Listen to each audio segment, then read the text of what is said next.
Greetings, this is Faolan, and this is my top 5 games of 2019. As always, before we get into this, these are my opinions, not yours. List yours down below. You may even have a few games that I've never even heard of this year, which is great. More games for me to look in and, body bottle the whole blue. Before we get into the actual list, honorable mentions. First and foremost, Monster Hunter fucking World Iceborne. Monster Hunter World was already the closest thing to a perfect game I ever played. Like, it's amazing. As a Monster Hunter fan especially, it is almost fucking perfect. Iceborne came out, and let's just say that of all the big, bad, frigging fan-favorite monsters in the series, excluding the MMO, pretty much the only one left out now is Lagiacrus. And if they add Lagiacrus, they're going to have add Ludroth and Gobule and all those, freaking Plesioth, and all those kind of really hard-hitting underwater monsters. And they can't just port them over. They're going to have to do a lot to them, because a lot of these monsters, like Lagiacrus, for example, are a fucking joke on land. It's in water where they became menacing. Whereas on water, it is like shooting fish in a barrel. It's the easiest thing in the world. Plesioth is a different matter, but that's because of hitbox bullshit. It's infamous. But seriously, like, the only monsters they're missing now from, like, the big heavy hitters and the fan favorites are from, like, Gen 3 and the underwater stuff, or monsters that work better underwater, like Plesioth.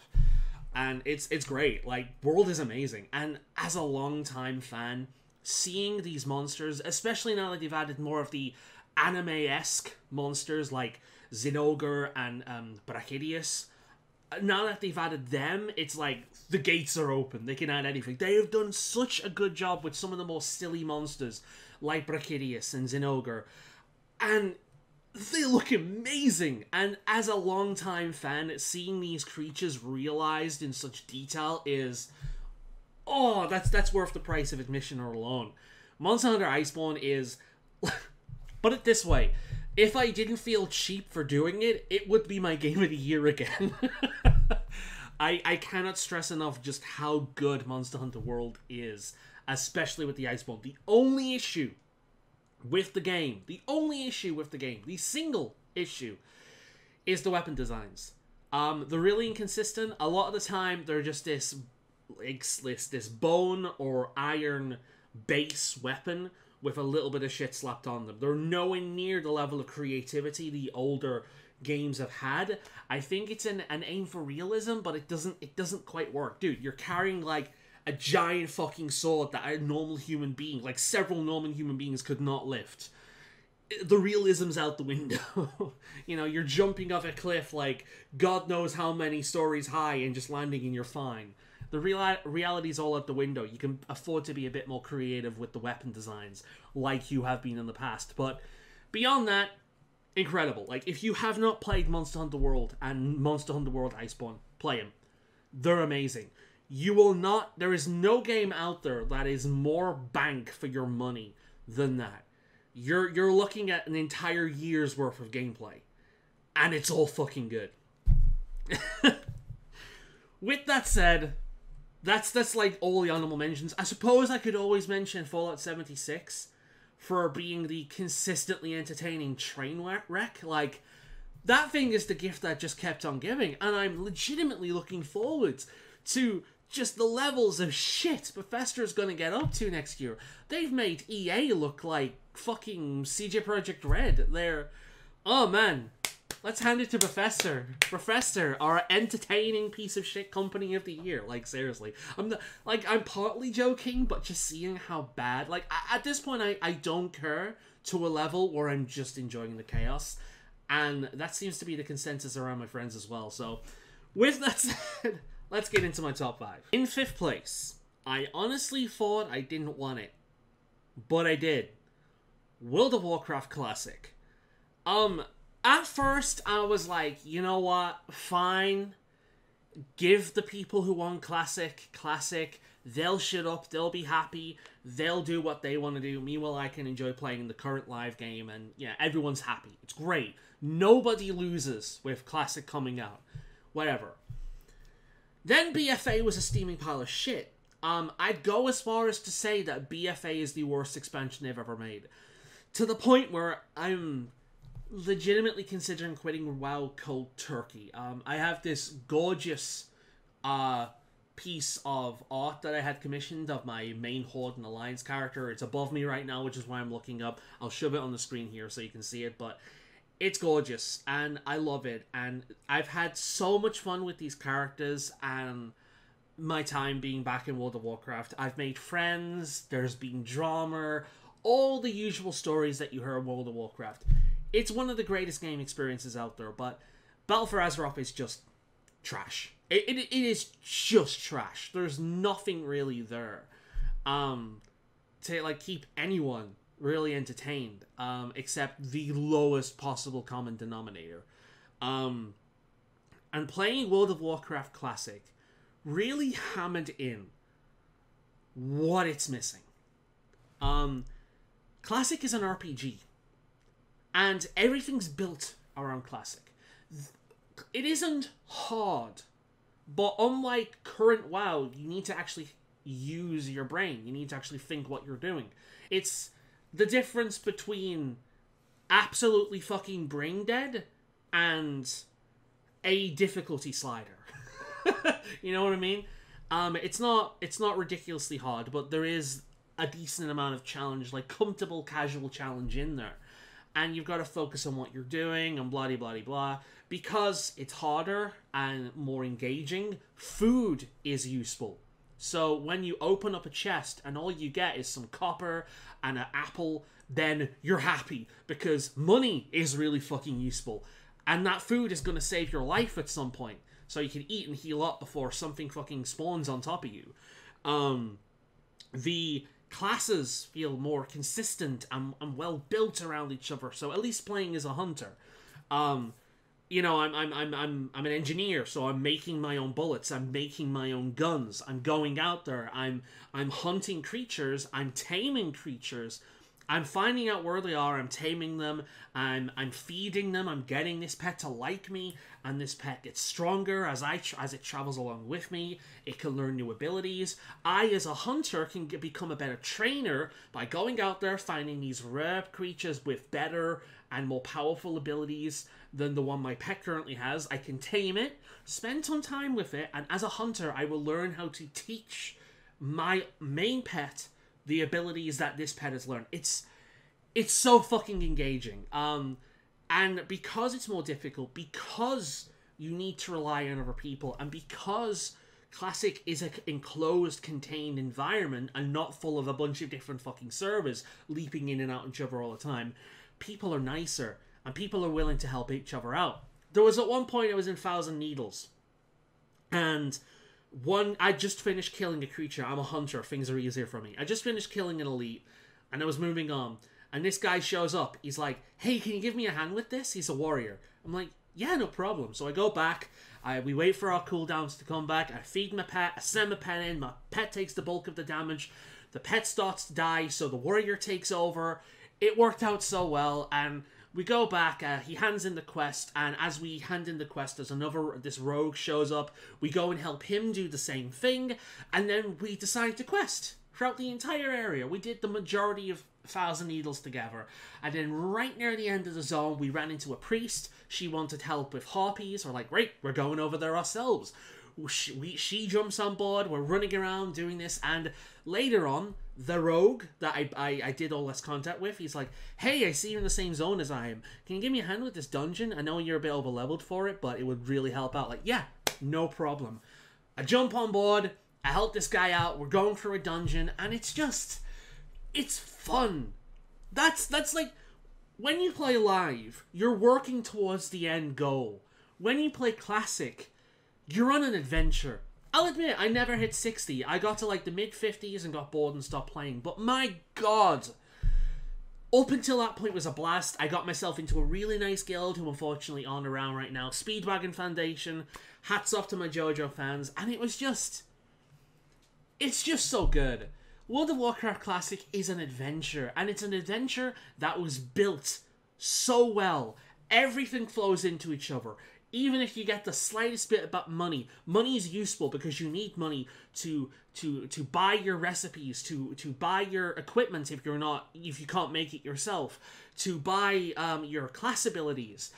It's really fucking useful to repair your gear. Food is useful because if you're gonna sitting around waiting for your health to come back, then things are going to spawn on top of you and you're never going to make any progress. So if you find food, amazing. You find a grey item in the chest, and unless this area is completely under your level, there's a good chance that that item will be usable. And if you can't use it, then there's a good chance that someone else will, and they'll either be willing to pay for it, or you can give it to a guildie, and that guildie will remember that and give you shit in turn. My guildies helped me out a tremendous amount, and in turn, I helped them out. It was this big community adventure where a lot of people were just happy to be there, and the game was so well balanced in and of itself and felt like a proper adventurous RPG. It is fan-fucking-tastic. And now they've added PvP and a bunch of other stuff, and like the old raids. Go play Classic, seriously. Even if you never touch the fucking main game, which I don't blame you, I've had a lot of fun with Live, but I get it. I'm a Classic convert. I completely understand. Classic is such a good RPG. Like, holy shit. It may be a re-release of a game that had come before, which makes this entry kind of cheap, which is honestly the sole reason it's so low. But for a lot of people, myself included, this was a new release. It was like a sequel. It was the game I loved, but so much better. And you can't really legitimately play it anywhere else. So it is like a new release. And yeah, Classic World of Warcraft. It's way better than I thought it would be. Bit of a WoW fanboy. Look at all that WoW shit back there. It's all Alliance. Would you believe I played Horde? All but evaporated. The drums of war thunder once again. Say hello to the most. This bit right here as the dwarf comes in.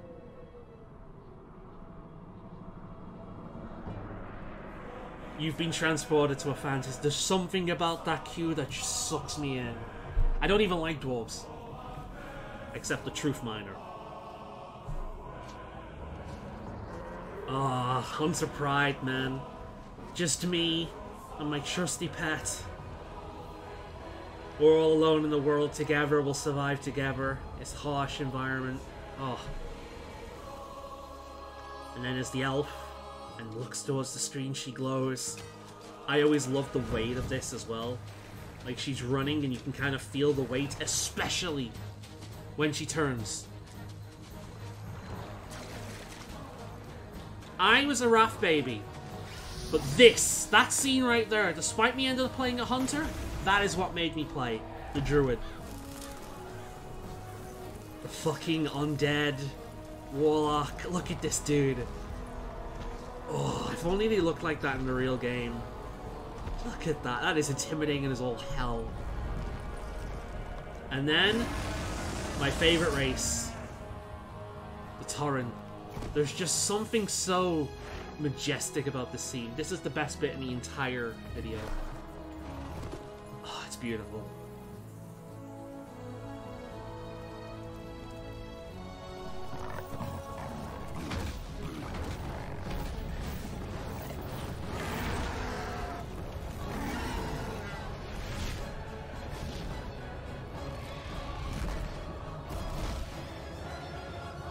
The most badass mage you'll ever see. Too bad they're not like that in the actual game.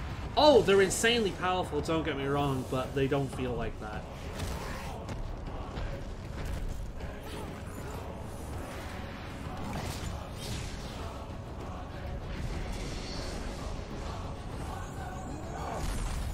I may be a Wrath baby, but Classic is really fucking good.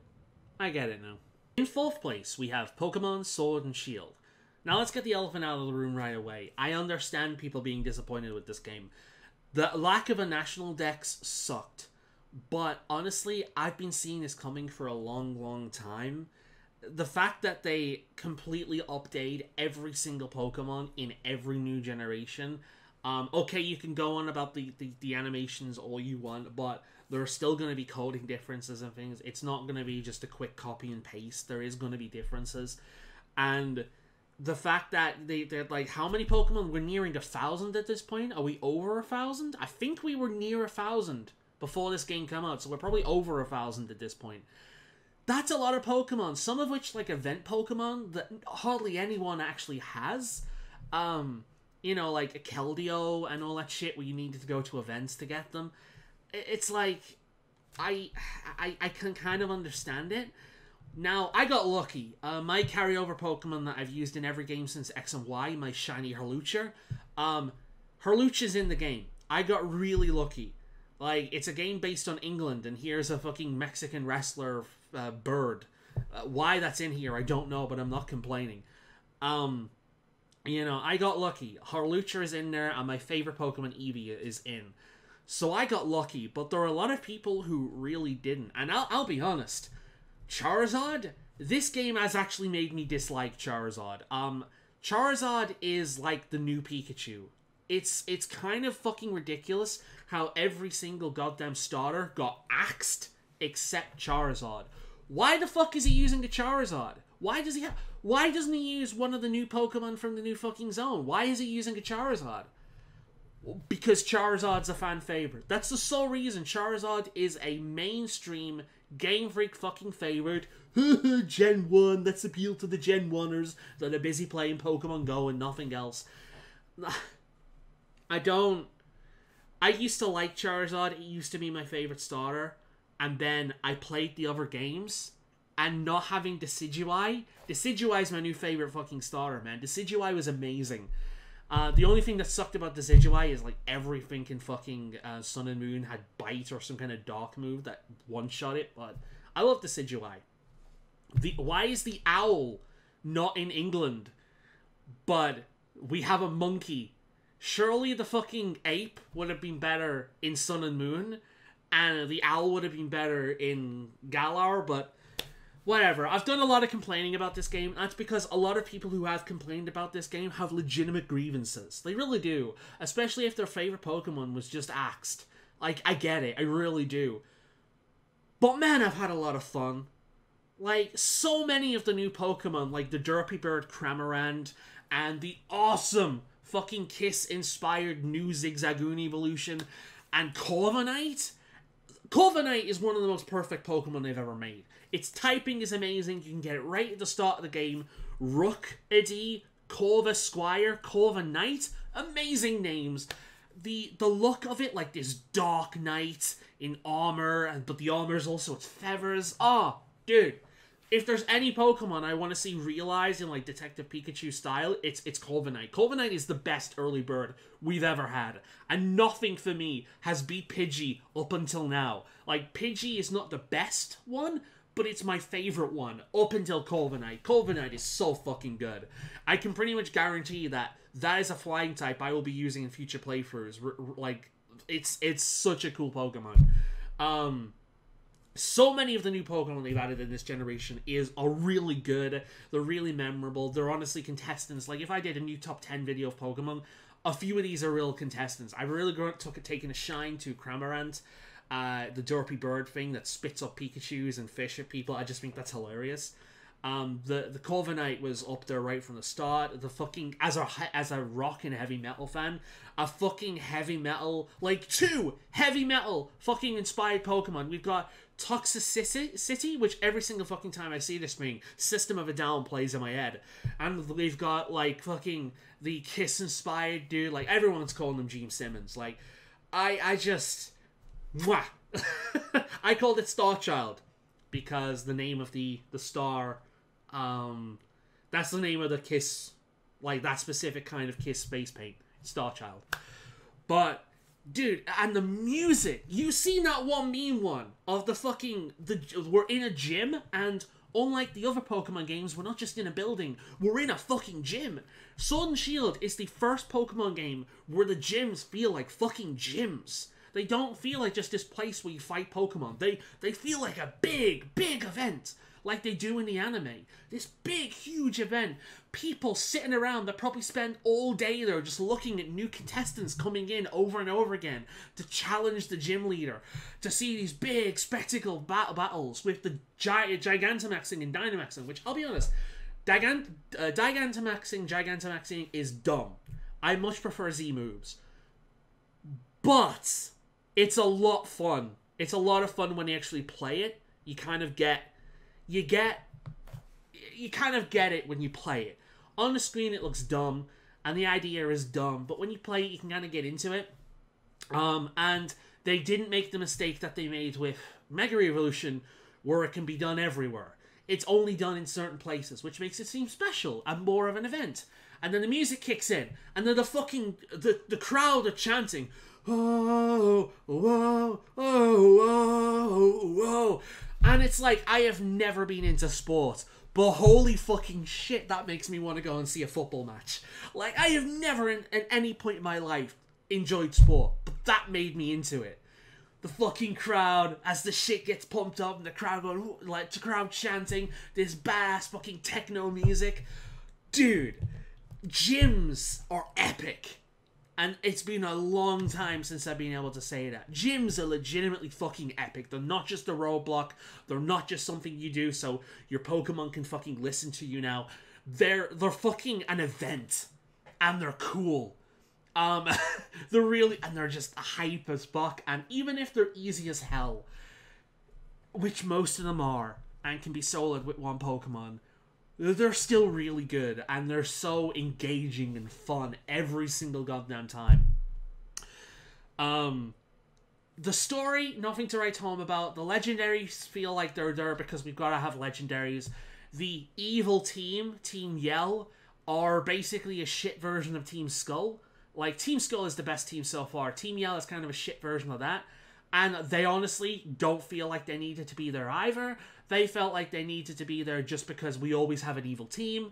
The big bad guy doesn't feel like he needs to be there either. He feels like he's only there because we always have a big bad guy. Like, all that shit honestly feels like it's just there because that's what a Pokemon game has. But the adventure, you're a kid, you're going on an adventure, you get stopped by a boring piece of shit hop every 5 seconds. And you're finding Pokemon, and you're collecting Pokemon, and you're teaming up together. You're setting up a camp when it starts raining. You know, you play with your Pokemon. You throw a Pokeball toy. They go and catch the Pokeball. They bring it back. Some of them are faster than others. You know, you cook up some curry. You sit down. You eat some curry with your Pokemon to kind of warm yourself up in the cold Galarian climate. And you're like, yeah, I'm on a fucking Pokemon adventure. And then you get to one of those big gym events and you're so fucking hyped. You're like, yeah, let's fucking do this. The music kicks in. Final fucking Pokemon kicks up. The crowd starts chanting. Oh, it's so fucking good. The big explosion when the Dynamax Pokemon goes out. You come out, you get a TM, you get a new outfit to mess around with. You know, a few final fucking words by the trainer. And then you go on your journey. And it's just, the formula has worked so well here. And the whole fucking wild zone is cool. And all I can think about whilst playing in this game is when I'm not super immersed, when I take a step back and I think about this game, I'm thinking the next games are going to be some of the best games they've ever made. Because they've got the bulk, they've got a large, like, the Pokedex here is huge. It's a huge Pokedex. It may not have every Pokemon in it, but it's huge. They've got the bulk of the Pokemon in the game right now. They make another Pokemon game on the Switch. They'll probably add all the other Pokemon that were missing in this one, right? On top of that, they've got the foundations from the Wild Zone to do something really cool with it. And Sword and Shield is a really, really fun Pokemon experience. I've played through this game 3 times, and I never do it that quickly. I've played through both versions. First Shield, then Sword, and now I'm playing through Sword again with a mono bug team. And I never do that. I always get bored after the first playthrough, and I play the second one again about a few months later. But I was really into this one. It was so much fun. And it makes me excited to see what the next game is going to be, because right here is the Switch foundations for Pokemon. Next game, I honestly think they're going to blow it out the park. So fingers crossed, and yeah, it was a blast. I've got a lot to complain about this game, but I've also got a lot of good things to say about it, which honestly has been every Pokemon game since like Gen 4. So yeah, and that's probably only because I've become more of a critic. I've been able to think more critically about the series as I've got older. All in the Wild Zone. That fucking Cramorant. I love him so much. The trainer card making things really cool as well. I really wish there was like a thing like back in the Game Boy Color days where you could actually print that out. That would be cool.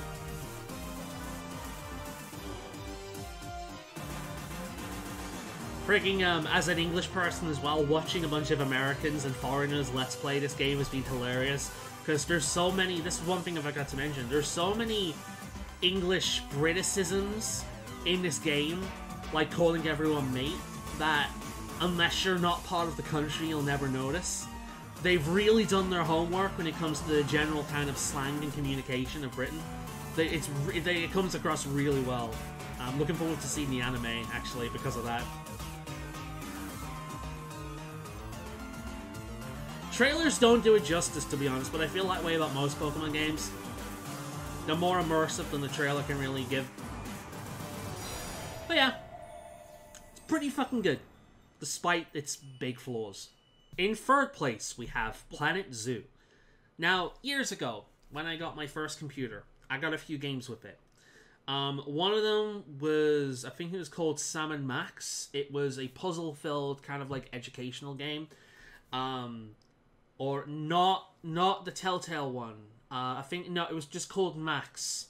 And it's like, it looks like, think of Hey Arthur, that kind of stuff, but it was like a ghost thing, and he goes to a haunted castle, and it's a point and click. Anyway, whatever. I got a bird watching game. Yeah, I'm serious. I actually spent a lot of time and really enjoyed that game. And I got Zoo Tycoon. And as well as the expansions, Dinosaur Digs and Marine Mania. And holy fucking shit, did I play that game. Like, before I got Neverwinter Nights, and that and Oblivion were the only games I ever played. Fucking Zoo Tycoon was a fucking constant. I would play that game all day, every day. Because this is when you're a kid, you don't really have the money, or you can't buy fucking all the games you want. And I would take this over to, when I went to go and stay with my auntie. I'd install it on their computer, and I'd play it on their computer all the time. I was obsessed with Zoo Tycoon. Zoo Tycoon 2 came out years later, and it kind of lost something. I found it to be overly complicated and overly cumbersome, and just kind of, it lost a lot of the charm that the original game had. Planet Zoo is the best version of it. The Planet Zoo has taken a kind of Zoo Tycoon theme and really brought it to the next level. It's not overly complicated. It's not completely kind of hardcore. It is a nice, casual animal management game, and the animals look great. You can zoom right up to them, and you can watch them in a natural habitat. You can watch them in like their enclosure. You can watch them fucking interact with toys and climbing and all that kind of thing. There's a nice selection of animals, which I'm sure they'll add more later on down the line. Really nice selection of animals. I love the exhibit feature as well. So you've not just got elephants and lions and gorillas and bears. You've got like cockroaches and small lizards and snails and things like that you can put in like little tanks. So you can essentially set up a reptile house. And in previous games, reptile houses were just kind of like buildings that you place somewhere. But now you can actually set up a walk-in, walk-through reptile, insect kind of like amphibian house. And it's really cool. It's a really nice little feature, and you can there's a square. You can change the backgrounds. You can put like false backgrounds, picture false backgrounds, or 3D ones that come out a little bit. Really, really nice feature. A lot of it has so many details and extras that you can put into it, but it's not that complicated, if that makes sense. You know, you set up your enclosure, you give them a bunch of toys to play with. You can have one-way mirrors, so you can literally set up a viewing station where the people can look in directly to the animals' kind of sleeping area and watch them being natural. But the animals can't see that. They think they're just in a cave. They can't see that, but the viewers can see right through the window. There's a lot of little shit like that. You can have viewing platforms set up that teach about the educational things. It's as I've long since been a fan of zoos, especially the more modern era zoo that legitimately does do a lot of good for conservation and that kind of thing. Like, I'm fine with zoos being expensive because I honestly do believe that they go to taking care of the animals, which isn't cheap. You know, I love zoos, modern day zoos. I'm a big, it's what one of my favorite hobbies is going to a zoo with a camera and taking photographs. Again, I've shown this kind of thing before, but I can shove a few of them up here. I love it. I love zoos. I love animals. I love video games. Say hello to all of them mixed together. Like, the only thing I think it's missing is photography. And I'm sure there's a photography element to it, like there is in Jurassic Park. That's one of the things I really liked about the new Jurassic Park management game, is the photography element. But I don't know if it's in this game yet. I've not finished it, but I've played a bunch of it. But there's not too much to say about it. It's a zoo management game, but it's by far the best one. If this is your thing, and believe me, it is, as an animal lover, as a gamer, like, both of those things, mwah, it takes me back to my childhood, but in a so much better way. It's like playing a friggin' indie game in the style of an old game that does it really well, like Shovel Knight. It never used to be that good, but that's what you remember it being. And it's fantastic. So, I'm just repeating myself at this point. What do you say about a fucking zoo game? Except it's good and I'm into it, you know? One thing I do find funny about this game is that the animals look more realistic than the humans. And I honestly think that's a stylistic choice to make you focus more on the animals. If that makes sense. There's a bunch of theme zoos you can go through. You'll see a few of them here. There's the panda one. It feels good, you know? If you love animals, if you love zoos, like, it feels great. You can even have, like, a bunch of peacocks running around. Really cool. Obviously, there's different themed buildings depending on what you want to set up. It's even got mod support, so if you're shit at building this kind of thing like I am, and you just want to raise animals, then you can just download community-made ones. Which is something that's just going to keep this game alive for many years ahead. Like, here's the peacocks. Which is something I love about a lot of modern zoos as well, just interacting with peacocks or emus occasionally. There's the very cartoonized, like, freaking people. You have people on your Steam friend list and they have the game, their avatars will eventually show up in your zoo, which is kind of cool. There's more of the management element where you can see where electricity's going and heat things. You can actually look into zookeeper management offices to see them preparing foods as well as, like, looking at the animals. There's the exhibit thing I was talking about with snakes and cockroaches and things. It's really good, and it's so simple. It's more complicated than Zoo Tycoon 1, but it's not to the extent that 2 was. And it's just a really nice casual experience for animal lovers. And one game I can imagine listening to many podcasts while playing. It's going to be a podcast game for sure. Try it out. In second place, we have a game I wasn't even gonna play. I hate Epic.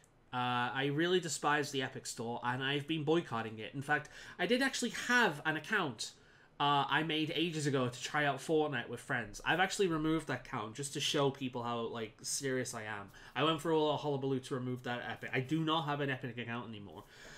They took Dauntless away from me, which I was actually a founder of, and I couldn't play that because I refused to use Epic. They took this game about evolution, your chimpanzees or something. That game looked really good. They took that. They took a shark RPG that I was really excited for. And a bunch of other, like, really indie small games that are like, these seem really good.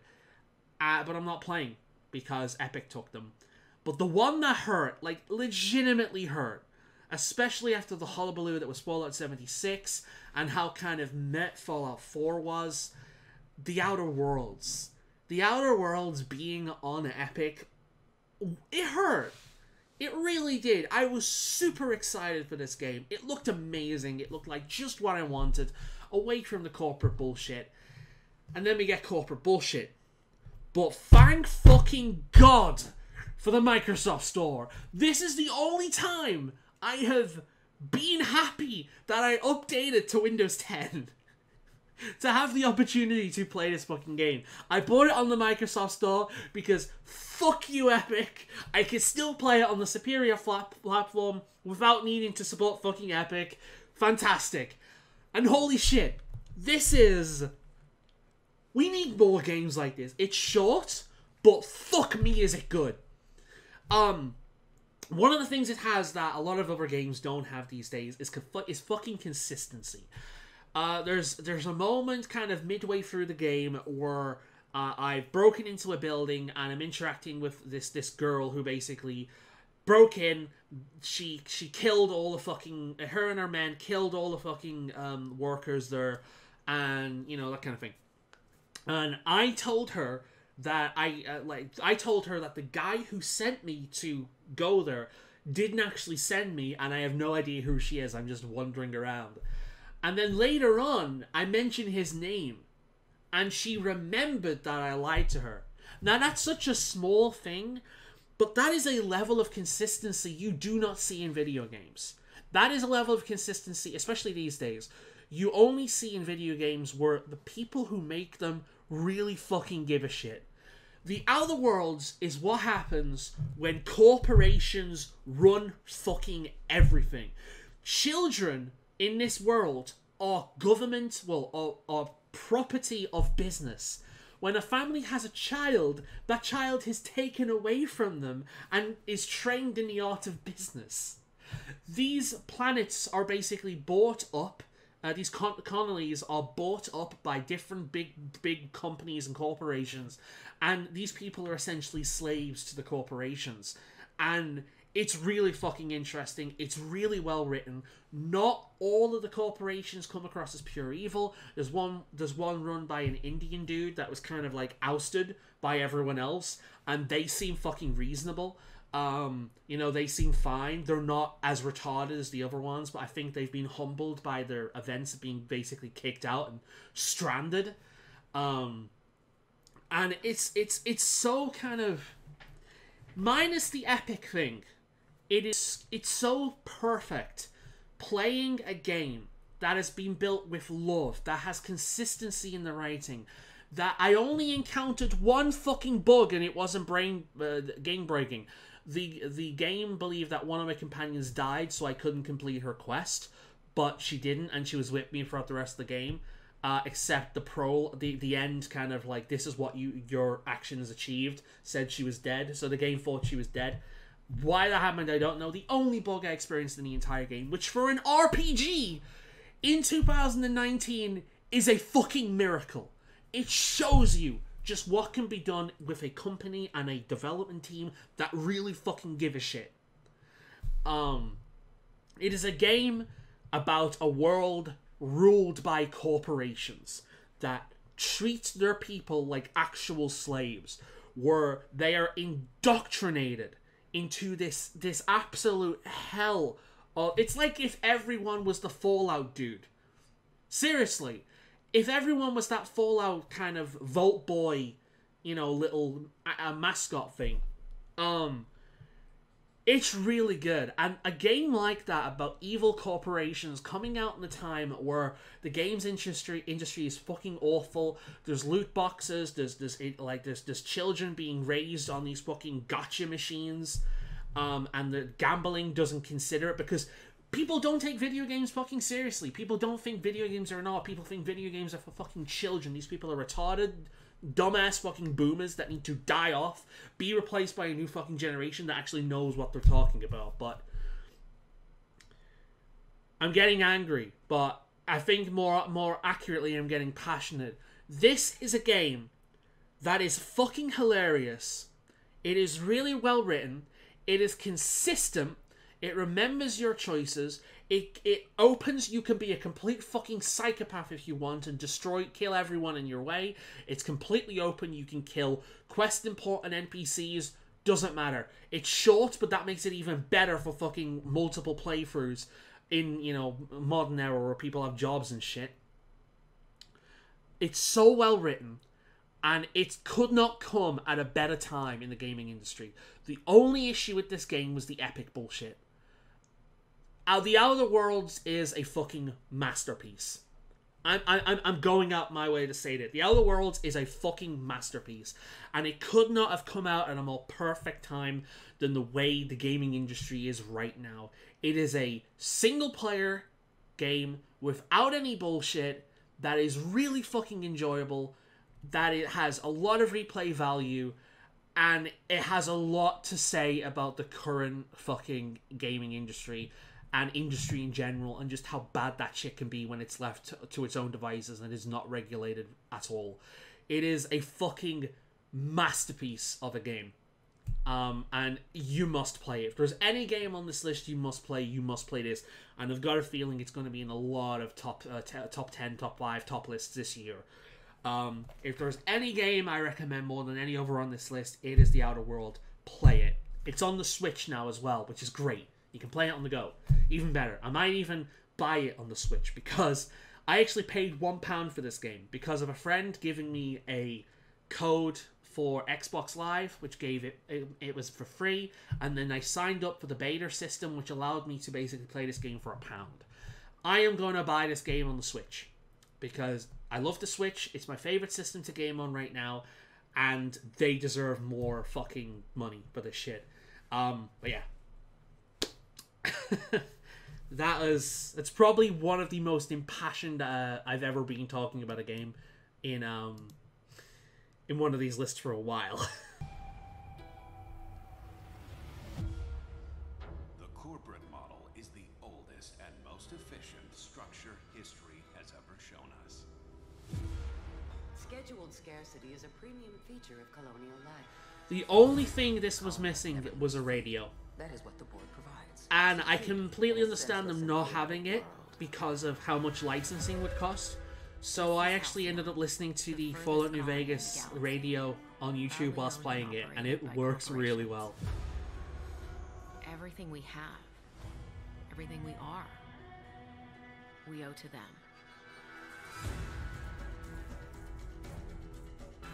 They are always with us. No one has ever gone against them.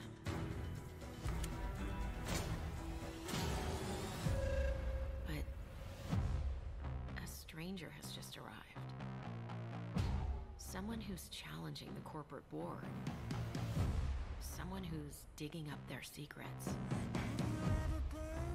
Also shows corporations working pretty shadily with government as well. A villain. Or a hero. Looks like the bleeding stopped. I owe you one. Here, hope this gun serves you better than it did me. Or a psychopath. Oh. That was my second playthrough. It was a lot of fun. Especially as a zero intelligence player. You get extra bonuses for, extra dialogue options if you're basically fucking brain dead. Very fun. I suppose time will tell, but no matter who this stranger chooses to be, the Halcyon colony will never be the same.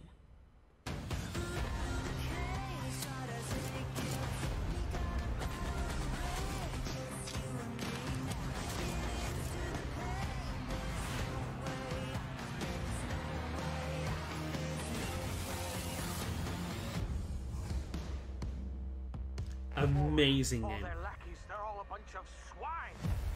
Pretty much. So, after the impassioned speech I gave about The Outer Worlds, what game could possibly be my game of the year? What game could possibly beat that?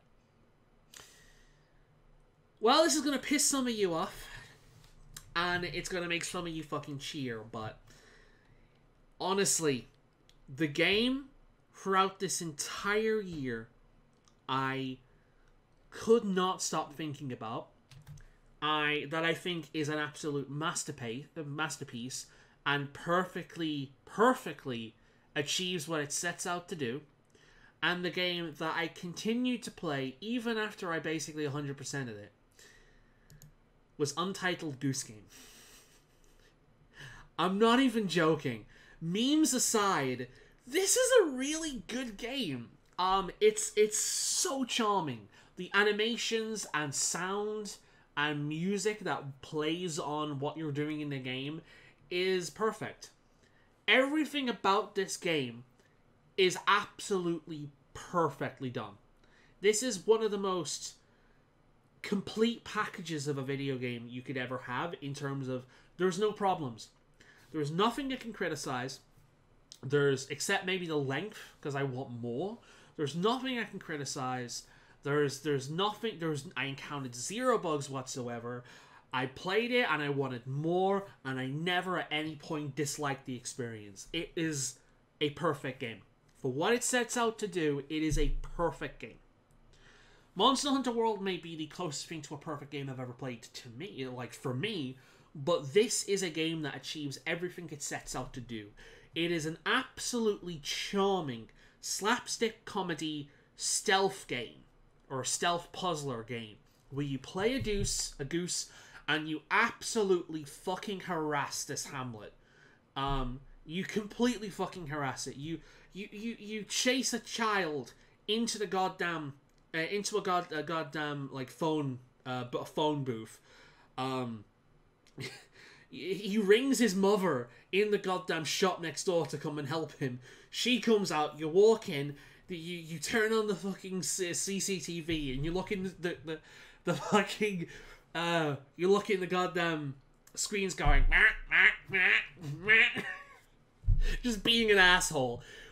Once they've chased you out, you go back, you untie the fucking kid's shoelaces, start quacking at him, he runs away from you, trips over his shoelaces, lands in a fucking puddle, you take his glasses and you run away with them, you find someone else's glasses and you bring them back, obviously the silliest pro you could possibly find, you give him them, you take his toy and you take it to the local frigging market and you leave it on the floor.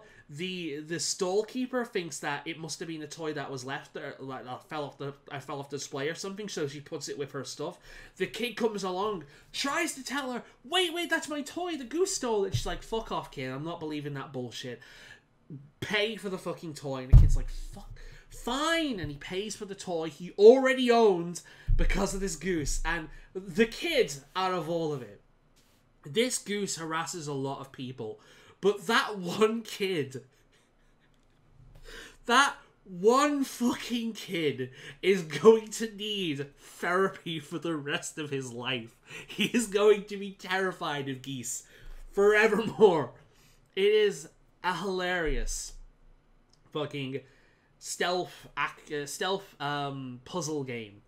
The slapstick is incredible, and what makes it better is you basically achieve the humor yourself. You choose the timing. You choose whether you do. It's like you explore the world. More bits open up to you as you do it, and then once you beat the game, time trials open up, as well as a bunch of extra shit that you could do, such as collecting flowers in different locations and bringing it back, or taking one guy from one area and like taking him through the entire fucking thing. There's all kinds of different things that you can do with it, and it's the kind of game that even after you beat it, at least for me, I went back to it and I kept playing it, and I just wanted to fuck around.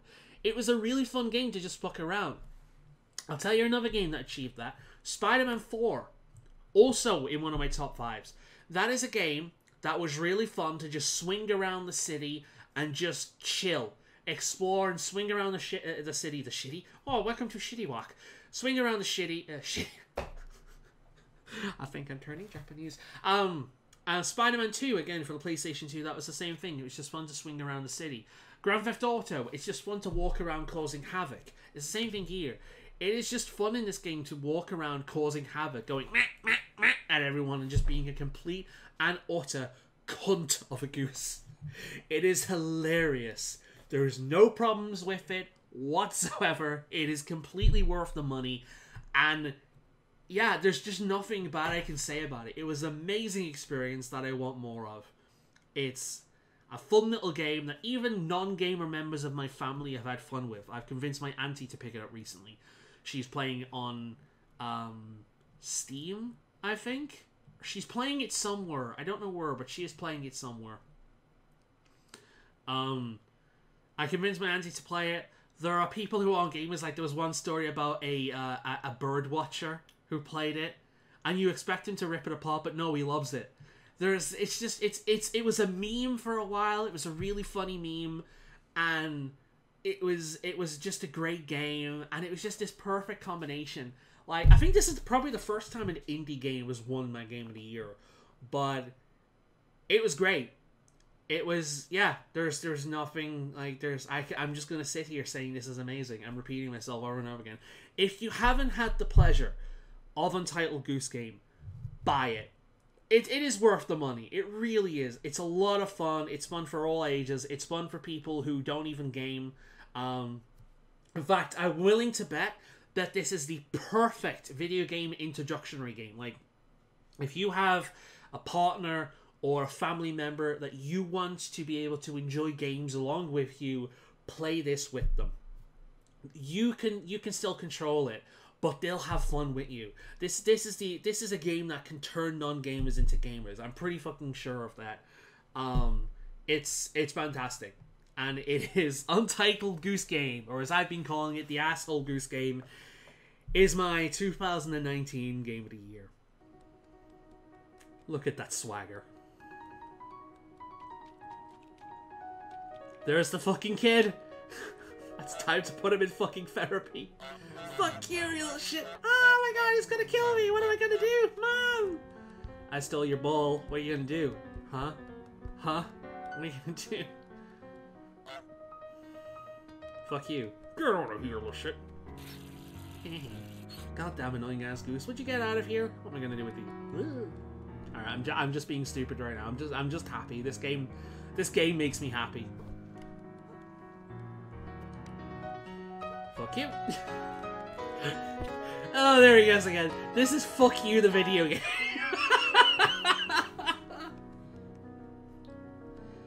Oh man, and I won't spoil the ending, but the ending made me burst into laughter. Let's just say that this goose has been harassing this town for a long time. This is not its first rodeo.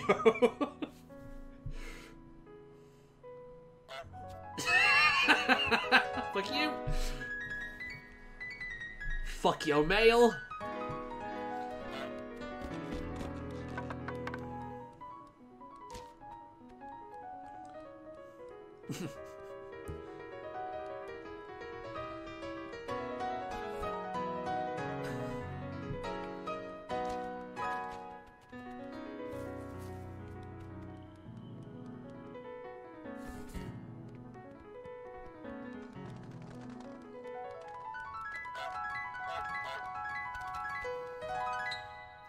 Untitled Goose Game. It's so much fun to be an asshole. And with that, we have my top 5 games of 2019. I really hope you enjoyed. This is always my favorite video to do every year. And it's like the one thing I'm fucking consistent with. I hope you enjoyed. Share yours down below. Even if they're completely freaking different to mine. And I'll see you next time.